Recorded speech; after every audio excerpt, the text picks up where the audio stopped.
भूजल भूगर्भिक जल धरती की सतह के नीचे चट्टानों के कणों के बीच जो पृथ्वी के अंदर होता है जल, उस जल को भूजल कहते हैं। पृथ्वी के भूगर्भ में पाए जाने वाले जल को भूजल कहते हैं।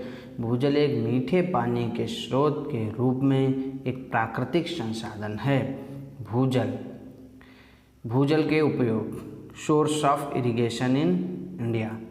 Various sources of irrigation in India, जैसे तालाबों के नीचे पाया जाता है, वर्षा ऋतु के कारण पृथ्वी के दम द्वारा सोख लिया जाता है, तालाबों में भरा रहता है, नदियों में भरा रहता है, उसके कारण जो पृथ्वी जल को सोख लेती है अर्थात पर्कुलेट कर लेती है, उस जल को भूगर्भ जल कहते हैं। अब resources of irrigation of in India. अब सिंचाई में भूजल का बहुत बड़ा उपयोग है। भारत में सबसे ज़्यादा सिंचाई वेल्स एवं ट्यूबवेल्स की जाती है। वेल्स अर्थात कुआँ, ट्यूबवेल्स अर्थात नलकूप। 55.9 ऑफ टोटल इरिगेशन, लगभग 55.9 अर्थात 56% के लगभग कुआं और नलकूपों के द्वारा देश में सिंचाई की जाती है। कैनाल तथा नदियों के द्वारा 31.4 ऑफ टोटल इरिगेशन, ये कैनाल्स के द्वारा किया जाता है। टैंक अर्थात तालाब 66.1 ऑफ टोटल इरिगेशन। भारत में कुल इरिगेशन का जितनी सिंचाई है उसके 6.1% टैंक से होती। अदर सोर्स हैं 6.6% ऑफ टोटल इरिगेशन। डोम्स, कुल्हाड़, स्प्रिंकलिंग, इनके द्वारा जो सिंचाई की जाती है। अब हम आते हैं देश में नलकूपों के द्वारा सिंचित क्षेत्र उत्तर प्रदेश में सर्वाधिक है। सबसे ज़्यादा नलकूपों के द्वारा, ट्यूबवेल्स के द्वारा भारत में ही सिंचा जाता है। Uttar Pradesh at a glance 2019 के अनुसार वर्ष 2015 और 16 में उत्तर प्रदेश में 74.9 भूभाग नलकूपों तथा ट्यूबवेल से सिंचाया जाता था। पिछले जो 15-16 में 74.9% नलकूपों से सिंचाई हुई है। पर्वत और पहाड़ियाँ और हिमनद।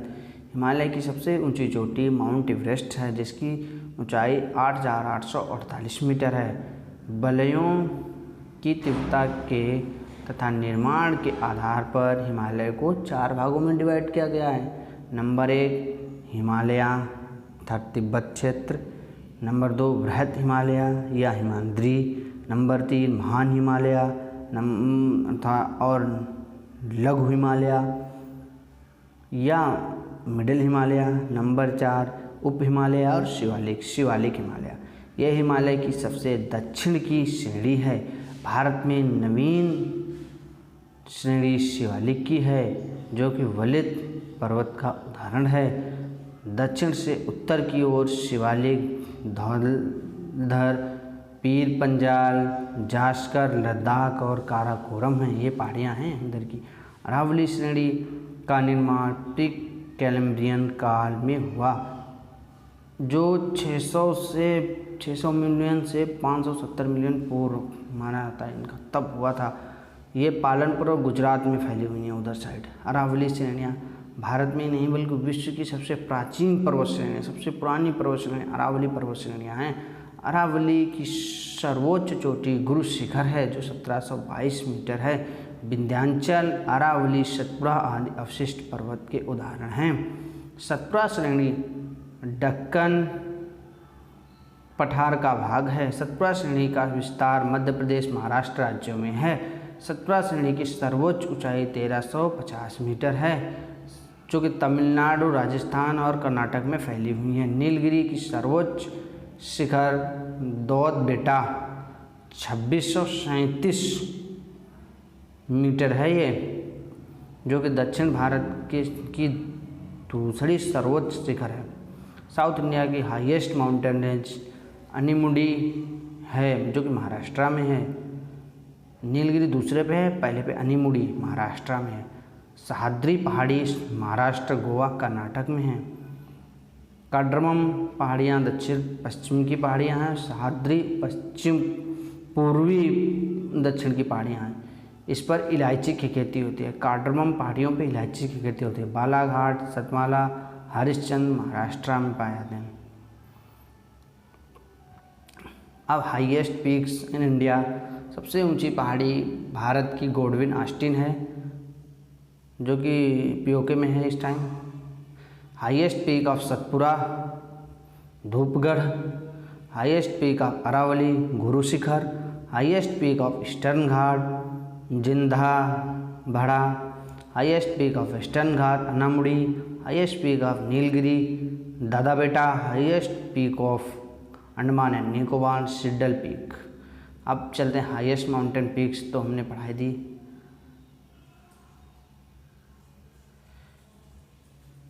इसी का वो हिंदी वर्जन था, ये इसका इंग्लिश वर्जन है, प्रॉपरली दिया हुआ। दर्रा अर्थात पासेस, पाल घाटी, नीलगिरी तथा अन्नामुड़ी के मिडिल में है पाल घाटी। थाल घाटी, भोर घाटी व पाल घाटी पश्चिम घाट के प्रमुख दर्रे हैं। अब बुर्जिला दर्रा, बुर्जिला, जोजिल्ला, जोजिल्ला एंड बुर्जिल्ला, जम्मू एंड कश्मीर। बाराला, छाला, सिपकिला, हिमाचल प्रदेश। ये 3 दर्रे हिमाचल प्रदेश में। नीतिला, लिपू, लेखला, उत्तराखंड। ये 2 दर्रे उत्तराखंड में। जेलेपला, नाथुला, सिक्किम। बोमडीला, अरुणाचल प्रदेश। अब आते हैं हिमनद पर। हिमनद जलवायु परिवर्तन के संवेदनशील संकेतक होते हैं। क्रिस्टलीय बर्फ, चट्टान, तलछट एवं जल से निर्मित क्षेत्र जहाँ पर वर्ष में अधिकांश समय बर्फ जमी होती है, उसे हिमनद कहते हैं। अत्यधिक भार व गुरुत्वाकर्षण के प्रभाव से हिमनद ढलान की ओर प्रभावित होते हैं।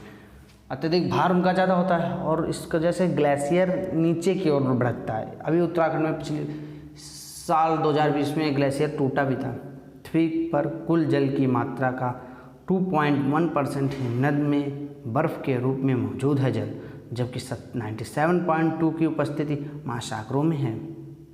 हिमनद हेतु आवश्यक दशाएं। औसत वार्षिक तापमान गलनांक मेल्टिंग पॉइंट से भी कम होता है। सर्दियों में हिमपात और बर्फबारी होती है वहाँ पे। हिमनद के प्रकार: हिमानी निर्मित स्थल स्वरूप, अपरदनात्मक हिमनद, निपेक्षजन्य, हिमजल वाह्यजन्य। ये हिमनद के प्रकार हो गए। अब विश्व का सबसे बड़ा हिमनद बियाफो हिमनद पाकिस्तान अधिकृत कश्मीर अर्थात पीओके के गिलगित बल्तिस्तान क्षेत्र में काराकोरम पर्वत श्रेणी पर स्थित है, जिसकी लंबाई 67 किलोमीटर है। यह सिपरला दर्रे के समीप हिस्पर हिमनद 49 किलोमीटर लंबा है। विश्व का सबसे लंबा गैर ध्रुवीय अल्पाइन हिमनद तंत्र है।